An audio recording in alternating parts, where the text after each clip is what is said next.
Olá, meus amigos e minhas amigas. É uma alegria estarmos aqui com vocês, fechando o ano litúrgico. Este é o 34º domingo do tempo comum, dedicado à festa, à solenidade de nosso Senhor Jesus Cristo, o Rei do Universo. Você é o nosso convidado, nossa convidada, a mergulhar, a se aprofundar no Evangelho que nos é oferecido pela liturgia deste último domingo do tempo do ano litúrgico A. E o tema que eu escolhi para esse domingo é o seguinte: quem se fecha para a vida se amaldiçoa. Isso mesmo, vou repetir. Quem se fecha para a vida se amaldiçoa. No Evangelho de Mateus que comentamos, capítulo 25, versículos de 31 a 46, é relatado o último ensinamento importante de Jesus. Para este ensinamento, Jesus se refere a uma imagem conhecida no mundo judaico e que encontramos no Talmud, onde lemos que, abre aspas, na vida após a morte, o santo, bendito seja ele, pegará um rolo da Torá, a lei, e colocará entre os joelhos e dirá: quem se ocupou disso, venha receber a sua recompensa. Fecha aspas. Pois bem, Jesus toma esta descrição do Talmud como modelo, mas muda o seu conteúdo. O que determina a realização do indivíduo não é a relação que terá tido com a lei, com Deus, mas o comportamento, a relação que terá tido com as outras pessoas. Por que isso? Com Jesus, Deus, como Mateus descreve no início do seu evangelho, é o Deus conosco. Então, com Jesus, a direção da humanidade não é mais para Deus, mas com Deus e como Deus para com os homens. Essa é a direção. O Deus de Jesus nunca perguntará se você acreditou nele, mas se você amou como ele. Vamos começar então a comentar o evangelho deste domingo. Mateus 25, versículos de 31 a 33. Você já está visualizando aí na sua tela. Naquele tempo, disse Jesus a seus discípulos: quando o Filho do Homem vier em sua glória, acompanhado de todos os anjos, então se sentará em seu trono glorioso. Todos os povos da terra serão reunidos diante dele, e ele separará uns dos outros, assim como o pastor separa as ovelhas dos cabritos, e colocará as ovelhas à sua direita e os cabritos à sua esquerda. Vejamos então esse ensinamento de Jesus. Jesus apresenta-se como o Filho do Homem aqui nesse evangelho de hoje, que aparece na sua glória e divide os povos pagãos. Atenção, porque não é um juízo universal. Israel já foi julgado neste evangelho de Mateus. Agora é o julgamento daqueles que não conheceram a Deus. Assim como o agricultor distingue os frutos bons dos frutos podres, assim como o pescador separa os peixes bons daqueles que não servem, neste evangelho, o Senhor reconhece imediatamente aqueles que orientam a sua vida para o bem dos outros. Prossigamos. Vamos ler agora os versículos de 34 a 36 do capítulo 25 de Mateus. Então, o rei dirá aos que estiverem à sua direita: vinde, benditos de meu Pai, recebei como herança o reino que meu Pai vos preparou desde a criação do mundo. Pois eu estava com fome e me destes de comer, eu estava com sede e me destes de beber, eu era estrangeiro e me recebestes em casa, eu estava nu e me vestistes, eu estava doente e cuidastes de mim, eu estava na prisão e fostes me visitar. Então, o rei aqui abençoa porque foram eles que realizaram o plano de Deus para a humanidade. E depois elenca 6 ações de carência, de sofrimento, de necessidade por parte da humanidade, com as respostas que foram dadas a cada uma dessas 6 carências.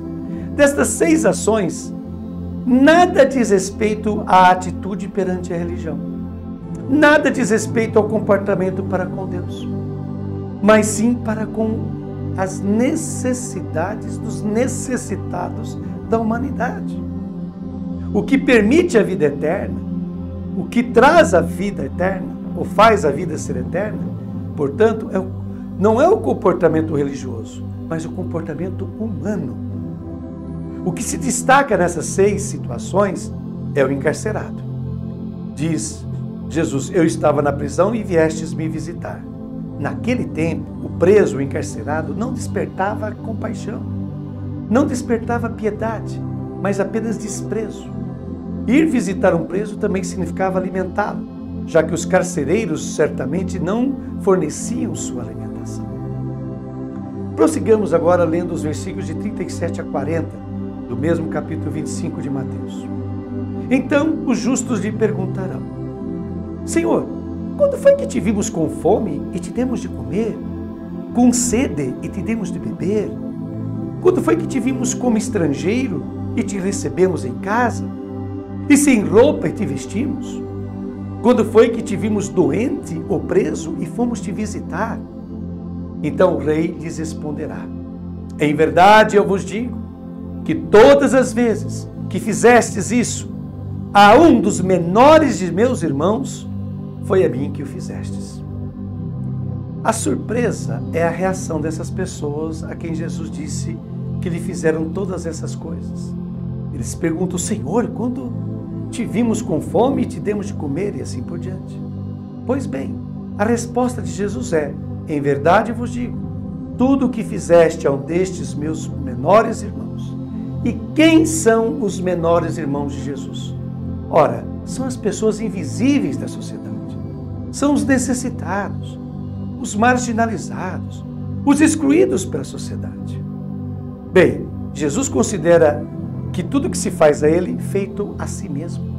Isso não significa que devemos amar os outros por causa de Jesus, mas amá-los com Jesus e como Jesus. Essa que é a proposta. Vejamos agora os versículos de 41 a 43. Depois, o rei dirá aos que estiverem à sua esquerda: Afastai-vos de mim, malditos, ide para o fogo eterno, preparado para o diabo e para os seus anjos. Pois eu estava com fome e não me destes de comer. Eu estava com sede e não me destes de beber. Eu era estrangeiro e não me recebestes em casa. Eu estava nu e não me vestistes. Eu estava doente e na prisão e não fostes me visitar. E aqui está o outro lado da moeda. Depois o rei dirá aos que estiverem à sua esquerda: Afastai-vos de mim, malditos. E é importante sublinhar essa expressão, malditos. Enquanto anteriormente Jesus chamou os justos de bem-aventurados por meu Pai, felizes por meu Pai, aqui Jesus declara amaldiçoados os injustos. Mas não são amaldiçoados por seu Pai. Deus não amaldiçoa, Deus só abençoa. Esta maldição, e é a única vez que ela aparece no Evangelho, recorda a primeira maldição da Bíblia, aquela que está no livro do Gênesis, lançada contra Caim, que assassinou seu irmão Abel. Confiram lá em Gênesis capítulo 4, versículo 11. Então Jesus é muito severo. O que ele quer dizer é o seguinte: não oferecer ajuda, não responder às carências básicas, aos sofrimentos e às necessidades dos outros, equivale a cometer um homicídio. Eles não são amaldiçoados por Deus, mas o seu egoísmo, o seu fechamento às necessidades dos outros faz com que se amaldiçoem. Quem se fecha para a vida e não promove a vida, se amaldiçoa. E Jesus continua dizendo: ide para o fogo eterno. Fogo eterno significa aquilo que tudo destrói. E continua dizendo Jesus: preparado para o diabo. É a última vez neste evangelho que o diabo aparece em sua destruição final. Significa a sua derrota definitiva, porque termina no fogo eterno, que tem a imagem daquilo que tudo destrói. E seus anjos, ou seja, seus emissários, aquelas pessoas que se tornaram instrumentos de morte. Jesus não repreende essas pessoas por terem feito algo de mal, mas por se tornarem instrumentos de morte, porque não fizeram o bem em ocasiões de necessidade, em ocasiões de sobrevivência dos seus irmãos. Prossigamos agora, versículos 44 a 45 de Mateus nos dizem: e responderão também eles: Senhor, quando foi que te vimos com fome, ou com sede, como estrangeiro, ou nu, doente ou preso, e não te servimos? Então o rei lhes responderá: em verdade eu vos digo, todas as vezes que não fizestes isso a um desses pequeninos, foi a mim que não o fizestes. Esses também, os injustos, respondem e o fazem resumindo todas as situações de sofrimento da humanidade. A fome, a sede. Mas interessante o final. Eles dizem, e não te servimos. Os justos não dizem isso. Obviamente, os injustos acreditam que serviram ao Senhor, que o serviram na liturgia, no culto, nas celebrações. Não compreenderam que com Jesus, Deus não pede para ser servido, mas Ele, que é Deus, se coloca ao serviço da humanidade para que os homens, com Ele e como Ele, se coloquem a serviço dos outros. Em verdade eu vos digo, todas as vezes que não fizestes isso a um desses pequeninos, foi a mim que não o fizestes. Portanto, mais uma vez, o que determina o sucesso na vida e o comportamento de uma pessoa não é o relacionamento que se teve com Deus, mas o relacionamento que se teve com os outros. Quando nos fechamos aos outros, fechamos-nos a Deus. Vejamos agora o último versículo do Evangelho deste domingo, capítulo 25, versículo 46. Portanto, estes irão para o castigo eterno, enquanto os justos irão para a vida eterna. E aqui está a sentença de Jesus. Estes irão para o suplício eterno. Está assim em grego, suplício eterno. Esta é uma imagem tirada do livro do profeta Daniel, capítulo 12, versículo 2, que significa o fracasso definitivo da própria vida. O termo traduzido como suplício, em grego, significa mutilar. O castigo, portanto, não é devido ao Pai, mas foram eles próprios que se puniram, pois a sua vida é mutilada, uma vida que não atingiu a plenitude. Portanto, não se trata, na verdade, de um castigo, mas de um fracasso total, que no livro do Apocalipse será definido como segunda morte, como vemos lá no capítulo 20, versículo 14 do Apocalipse. É a segunda morte. Mas o Evangelho termina com uma imagem positiva.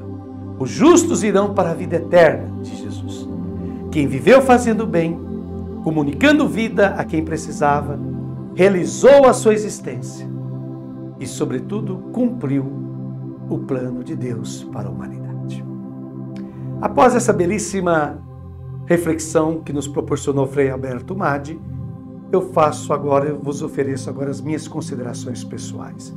E começo com uma frase, Começo com uma frase tirada da primeira epístola de João, capítulo 3, versículo 18, que diz o seguinte: Filhinhos, não amemos com palavras nem com a boca, mas com ações e em verdade. Se alguém ainda tivesse alguma dúvida neste Evangelho de Jesus, que Jesus deixa claríssimo uma verdade absoluta. Não é a religião que salva, mas o amor vivido concretamente em favor dos necessitados e marginalizados deste mundo. É chocante constatar que Jesus não menciona nem mesmo um único item religioso entre os critérios que serão levados em conta na avaliação de nossa vida nesta terra. Com isso, todos os critérios humanos de sucesso, realização e êxito na vida caem por terra. Afinal, o que dá um valor imperecível à vida não é o status social, o talento pessoal ou o sucesso alcançado ao longo dos anos. O decisivo é o amor concreto e solidário aos necessitados de auxílio. Da mesma forma, ficam relativizadas todas as práticas devocionais e religiosas, pois de nada vale frequentar igrejas, sacramentos, celebrações, novenas e buscar observar doutrinas, preceitos e mandamentos, se a nossa vida concreta não for a manifestação do serviço em favor dos mais necessitados deste mundo. Desse modo, o pobre, o despossuído, o esquecido, o marginalizado é posto no lugar de sacramento, sinal da presença de Deus. Isso mesmo, e não estou exagerando. Quem desejar duvidar disso, ouça o que diz o próprio Cristo. Abre aspas. Em verdade eu vos digo que todas as vezes que fizestes isso a um dos menores de meus irmãos, foi a mim que o fizestes. Está no versículo 40 do Evangelho de hoje. Uma vez que Cristo é o sacramento original, o sacramento radical, pois Jesus, o Messias, é o Filho de Deus.